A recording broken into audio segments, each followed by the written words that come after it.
غرائے شوال اے نور نگاہ روزے دار، آ کے تھے تیرے لیے مسلم سراپا انتظار۔ تیری پیشانی پہ تحریر پیام عید ہے، شام تیری کیا ہے صبح عیش کی تمہید ہے۔ غرائے شوال اسلامی سال کے 10ویں مہینے شوال کی پہلی تاریخ۔ ہلال عید، عید کا چاند،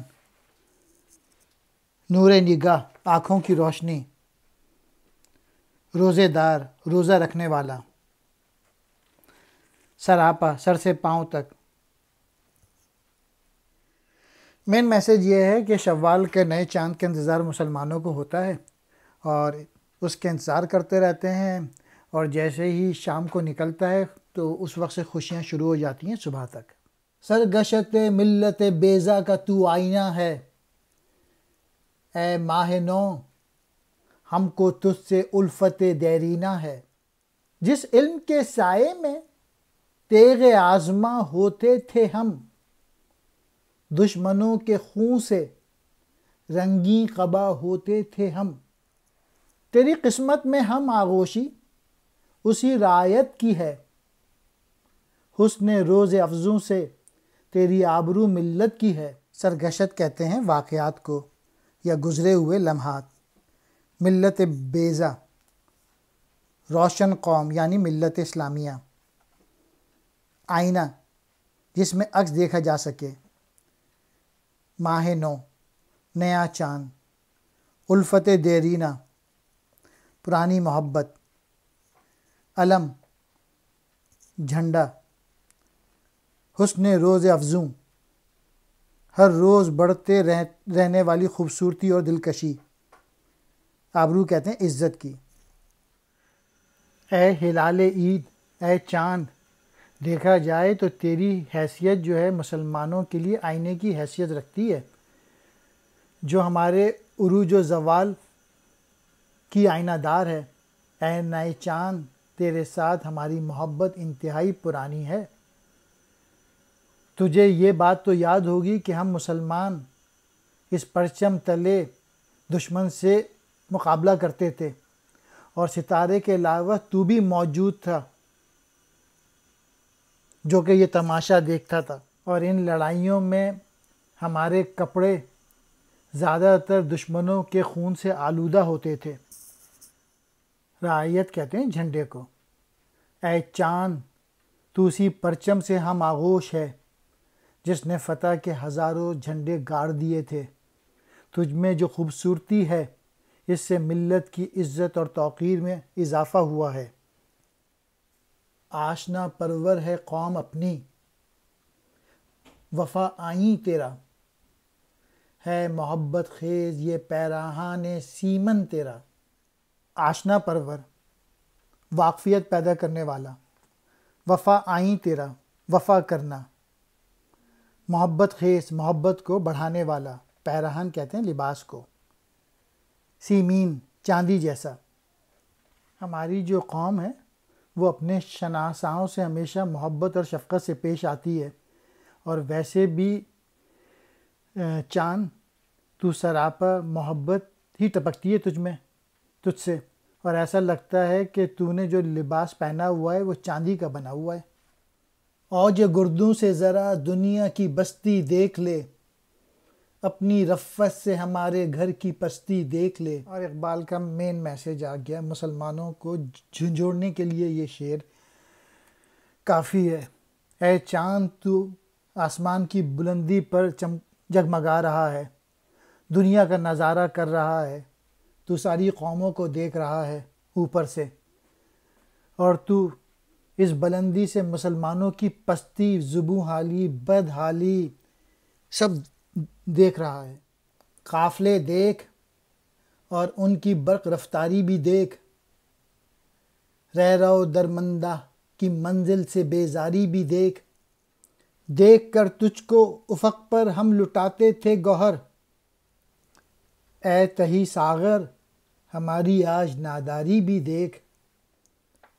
فرقہ آرائی کی زنجیروں میں ہیں مسلم اسیر، اپنی آزادی بھی دیکھ، ان کی گرفتاری بھی دیکھ، دیکھ مسجد میں شکست رشتہ تسبیح شیخ، بت کدے میں برہمن کی پختہ زناری بھی دیکھ، چاند ان قوموں کو بھی دیکھ جو کہ تیز رفتاری سے ترقی کر رہے ہیں، اور پھر ہماری طرف بھی دیکھ کہ ہم جو کہ زوال پذیر ہو گئے، ہماری کوئی منزل ہی نہیں ہے۔ کبھی وہ دور بھی تھا جب تیرے طلوع ہونے پر ہم خوشی میں موتی لٹایا کرتے تھے، جبکہ آج ہم نادار ہیں اور ہمارے ہاتھ جو ہیں وہ عمل سے معذور ہیں، اور آج مسلمان جو ہیں وہ فرقوں میں بٹے ہوئے ہیں، وہ بھی دیکھ لے، اور تو آزاد ہے اور ہمیں دیکھ لے کہ ہم گرفتار ہیں۔ اور پھر مسلمانوں کا بھی حال دیکھ لیں کہ ان میں کوئی کریکٹر موجود نہیں ہے، جبکہ بت کدے میں اگر کافروں کو دیکھیں تو وہ اسٹرانگ ہوئے جا رہے ہیں۔ کافروں کی مسلم آئینی کا بھی نظارہ کر اور اپنے مسلموں کی مسلم آزاری بھی دیکھ، بارش سنگ حوادث کا تماشائی بھی ہو، امت مرحوم کی آئینہ دیواری بھی دیکھ، ہاں تملق پیشگی دیکھ آبرو والوں کی تو، اور جو بے آبرو تھے ان کی خودداری بھی دیکھ۔ بارش سنگ حوادث، مسلسل حادثوں سے دوچار ہونا، تماشائی دیکھنے والا، امت مرحوم مراد مردہ قوم، یعنی وہ قوم جو اپنی اقدار کو کھو دے، یعنی مسلمان قوم۔ آئینہ دیواری بے حسی سے مراد لیا گیا ہے۔ اے ہلال یہ بھی دیکھ لے کہ ملت اسلامیہ جو ہے اس کا گھر جو ہے وہ آئینوں سے بنا ہوا ہے اور پتھروں کی بارش ہو رہی ہے، تو یہ گھر کسی بھی وقت جو ہے نا وہ پاش پاش ہو سکتا ہے۔ تملق پیشگی، چاپلوسی کی عادت، خوشامد کی عادت، آبرو والوں، عزت والوں، بے آبرو بے عزتی، خودداری، اپنی عزت کے لیے ہر کام کو سوچ سمجھ کے کرنا کہ عزت میں کمی نہ ہونے۔ اور اب ہم لوگ جو ہیں وہ خوشامد پسند ہو گئے ہیں، خوشامد کرنے لگے، کوئی آبرو عزت نہیں رہی، اور جو بے آبرو لوگ تھے اب وہ خوددار ہو گئے ہیں۔ جس کو ہم نے آشنا لطف تکلم سے کیا، اس حریف بے زباں کی گھر میں گفتاری بھی دیکھ۔ لطف تکلم گفتگو کا طریقہ، حریف بے زباں وہ لوگ جن کو بولنے کا سلیقہ نہ تھا، گھر میں گفتاری، بڑھ چڑھ کر باتیں کرنا۔ یعنی یورپ جب ڈارک ایجز میں تھا تو انہوں نے مسلمانوں سے سیکھا تھا، اور اب مسلمانوں کا حال دیکھیں اور یورپینز کا حال دیکھیں کہ وہ کہاں پہنچ گئے اور مسلمان کہاں رہ گئے۔ ساز عشرت کی صدا مغرب کے ایوانوں میں سن، اور ایران میں ذرا ماتم کی تیاری بھی دیکھ۔ چاک کر دی ترک ناداں نے خلافت کی قبا، سادگی مسلم کی دیکھ، اوروں کی عیاری بھی دیکھ۔ صورت آئینہ سب کچھ دیکھ اور خاموش رہ، شورش امروز میں محو سرود دوش رہ۔ یورپ کے محلات میں شادمانی کے ساتھ سے گونج رہے ہیں، وہاں ترقی ہو رہی ہے، اور ایران میں ماتم کی تیاری دیکھ۔ اور نا سمجھ ترک نے، اتا ترک جو تھا اس نے خلافت کی قبا کے ٹکڑے ٹکڑے کر دیے تھے، اور مسلمانوں کی سادگی دیکھ اور دوسرے قوم کی عیاری دیکھ۔ اے چاند